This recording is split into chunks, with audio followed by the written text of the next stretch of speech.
Fala galera.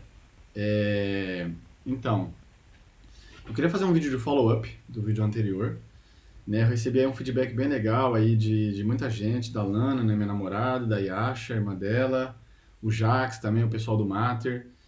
É, Eu queria meio que explicitar algumas coisas que eu deixei de falar no outro vídeo, e assim, que eu parti de alguns pressupostos que não são os mesmos para todo mundo, né? E eu também falei algumas coisas erradas, assim, eu parti de uma observação e extrair conclusões, extrapolei algumas conclusões a mais do que eu poderia ter extrapolado, né? Então esse é uma das armadilhas desse método que eu estou seguindo para esse projeto de 30 dias, né? Que tentar fazer uma conversa bem orgânica, né? No sentido assim, eu não vou editar vídeo e tal. Se eu tiver que consertar qualquer coisa, né? Consertar, eu vou fazer o que eu estou fazendo aqui, né? Eu vou fazer um vídeo de follow-up, né? Porque justamente eu me preparo, obviamente, para falar sobre cada vídeo, eu faço um pequeno script, anoto aqui as coisas, mas por esse caráter de monólogo, né, que eu vou falando e vou embora, né, e a mente é fluida, então eu acabo extrapolando algumas coisas do que eu escrevi e tal, né, de acordo com o que eu vou pensando um pouco na hora. E a minha ideia até depois desse vídeo, né, provavelmente aí no final de semana eu vou fazer um próximo falando um pouco sobre isso, sobre argumentação, né, e sobre o fato, o que muda quando você faz uma argumentação assim, né, em monólogo, por exemplo, na internet, né, quando você vê os YouTubers nas redes sociais em geral, diferentemente de uma argumentação pessoal, né, se a gente estivesse todos conversando numa roda, né, a diferença que faz, né. Enfim, então eu queria começar pelo erro que eu fiz, né, de fazer essa extrapolação, né, basicamente quando eu pensei no Brasil, eu pensei nos locais isolados do Brasil, e eu cheguei à conclusão de que a maior parte dos locais isolados do Brasil estão longe da costa. Né?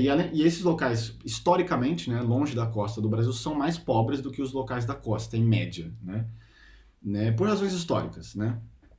Então, mas eu não deveria ter usado a classificação, né, a terminologia de pobre ou de baixo poder de compra, porque, como me apontaram aí, mesmo nos locais, né, nos grandes centros, como a Grande São Paulo, que foi o exemplo que eu dei, existe muita pobreza, né? Então, existe muita pobreza, mas essas pessoas pobres, elas vão, mesmo sem ter muito poder de compra, como eu disse, enfrentar transporte público, né, metrô, ônibus, vão, né, ter um fluxo muito grande de pessoas nessas regiões. Então, portanto, né, vão ser regiões muito afetadas pelo vírus. Então, eu errei nessa analogia, embora para o caso brasileiro exista uma correlação, né, os estados mais longínquos tendem a ser mais pobres, não é uma correlação que é muito útil para o problema, né? Até meio perigosa, como me falaram.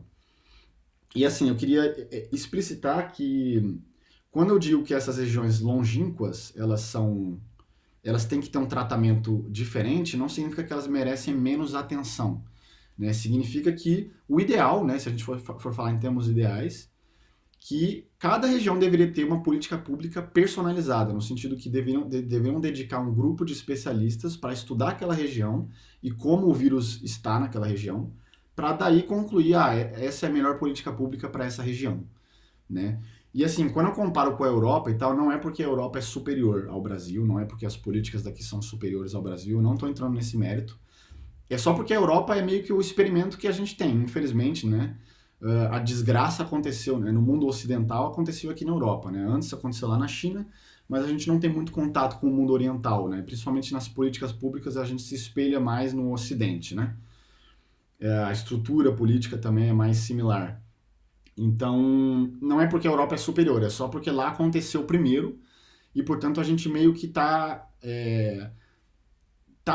seguindo um pouco dos modelos que estão sendo desenvolvidos a partir dos lugares onde deu ruim, né? Então, um modelo, por exemplo, que foi desenvolvido é o do isolamento, né, o do confinamento, que não é um modelo ideal, não é um modelo perfeito, mas é um modelo que funciona, pelo menos enquanto é um modelo que ganha muito tempo, né, e que foi mostrado aí que ajuda, né, o sistema de saúde a não sobrecarregar. Então, e eu queria dizer assim, quando você, idealmente, né, se você fizesse esses estudos personalizados para cada região, então você poderia ver se, né, regiões tipicamente isoladas provavelmente vão precisar de medidas mais brandas, não precisa ser tão rigoroso quanto o Grande São Paulo. Mas é óbvio, né, igual o exemplo que eu dei no vídeo passado da tribo de 50 pessoas, onde um vírus letal se instaurou e matou 35 pessoas, né? Mais da metade da população morreu daquela tribo. Ó, claro, se você colocar em perspectiva 50 pessoas com a população do país, não é nada. Mas para aquela tribo é um desastre, né? Então não é só porque um local é isolado que ele merece menos atenção. Muito pelo contrário. Por ele ser isolado, provavelmente, né, o vírus não vai chegar lá, ou não vai chegar com tanta eficiência, né? Mas não significa que. E aí vem, né, o próximo ponto que eu queria tocar, que é o caráter evolutivo do vírus. Isso pode mudar a qualquer momento. Né? Então, se 100 pessoas infectadas vão para o Amazonas do nada, lá vai ter uma crise, né? E possivelmente vai ser uma crise bem ruim, porque o sistema de saúde do Amazonas a infraestrutura é menor do que o sistema de saúde da Grande São Paulo. Então, é isso que eu estou querendo dizer. Existe uma necessidade de prestar atenção em cada local e acompanhar, né? Como me disseram também no feedback, esse caráter evolutivo do vírus, né? Inclusive, as pessoas estão cogitando que quando, né, passar a primeira onda do vírus e as pessoas começarem a sair, vai ter uma segunda onda, né? Porque as pessoas voltam a se infectar, né? Vai ter muitas pessoas imunes, então as pessoas acreditam que a segunda onda vai ser menos pior, mas nem isso a gente consegue saber, talvez seja pior, né, a segunda onda. Então, tudo isso só vai realmente se resolver quando tiver uma vacina que puder ser aplicada em larga escala. E ninguém sabe quando isso vai acontecer de forma segura, né? Então, como eu disse, o ideal seria ter medidas personalizadas. Se não dá, né, se é inviável, talvez para um país como o Brasil, grande, né, talvez seja inviável você pensar, idealmente, né, medidas. Então, se não dá para fazer isso, o certo seria aplicar medidas base que são boas corretas para todos os locais. Então, na dúvida, arredonda para cima, né, é isso que eu estou querendo dizer. Então, na dúvida, faz o confinamento, faz o isolamento, porque já foi mostrado que isso ganha muito tempo e realmente não deixa o sistema de saúde superlotar, né? Então, com certeza é melhor do que nada. Né? Então, recapitulando, esse erro que eu fiz da correlação da pobreza, que na verdade a correlação que eu estava querendo buscar é isolamento, né? Segundo, explicitar que cada local merece idealmente um estudo personalizado, né? E o exemplo com a Europa não é numa questão de inferioridade e superioridade, é só numa questão de que lá aconteceu primeiro o desastre, então, né, a gente usa os dados que estão sendo coletados lá para tentar modelar as políticas para a nossa realidade. E por último, esse caráter evolutivo. Então, independente do que for decidido hoje, daqui a 2 semanas pode mudar, daqui a mais 2 semanas pode mudar, e tem que ter esse segmento por parte das políticas públicas que forem decididas. Né? Então é isso.